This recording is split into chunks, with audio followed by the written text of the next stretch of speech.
সকাল সকাল ঠাকুরের নাম নিয়ে সংসারের টুকিটাকি কাজ করে অফিসের জন্য তৈরি হয়ে অফিস চলে যাব এখন। সেই সারা দিনের সেই ধকল কাজ, সারাদিন তো কাজ করতেই হবে অফিসের। তোমাদেরকে হয়তো বলা হয়নি, আমি অ্যাকাউন্টস ডিপার্টমেন্টে চাকরি করি। আমার ডেজিগনেশন অ্যাজ অ্যান অ্যাকাউন্টেন্ট। সারাদিন অফিসে থেকে আর ভালো লাগে না, তারপর প্রত্যেক দিন আমি 4:30-5টার সময় অল্প অফিসের নিচে যাই একটু ঘোরাঘুরি করতে বলতে পারো। আমাদের অফিসের জায়গাটা সেটা হলো গিয়ে লোকেশনটাকে বেলতলা বলে, আর সেখানে তুমি সব রকম জিনিস পাবে। থার্সডে আর সানডে এখানটায় অনেক বড় বাজার বসে, তো সেই বাজারে হাট বাজার, সেই বাজারটার মধ্যে সব কিছুই পাওয়া যায়, এভরিথিং। একদম সুতার থেকে পর্যন্ত হয়, হেলিকপ্টারের জিনিস পর্যন্ত পাওয়া যায়। তারপর অফিস থেকে আসার সময় মার বাড়িতে আসলাম অল্প।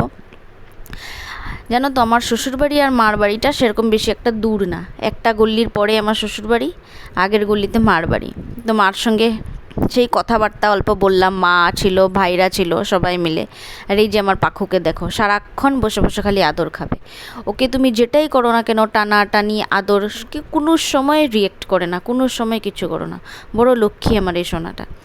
মা মেয়ের কত রকমের কথা থাকে না, আগে যখন বাড়িতে ছিলাম মার সঙ্গে কত কথাই না বলা হতো, এখন সেই সুযোগ আর পাওয়া যায় না, সেই 7 সকালে বেরোনো হয়। তারপর চলে গেলাম বাড়িতে গিয়ে সেই রাত্রের খাবার।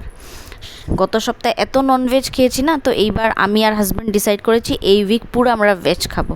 তো তার জন্য বানিয়ে নিয়েছিলাম ছানার বড়ার তরকারি, কলার মোচা, সিম্পল ডিম পোচ, চানার ডাল, বাস একদম সিম্পল সাদামাটা খাবার বানিয়েছিলাম সেদিনকার রাত্রেবেলা। এত ননভেজ খেতে খেতে না আর ভালো লাগে না। তো আজকে অবধি এতটুকুই, tata, bye bye, good night.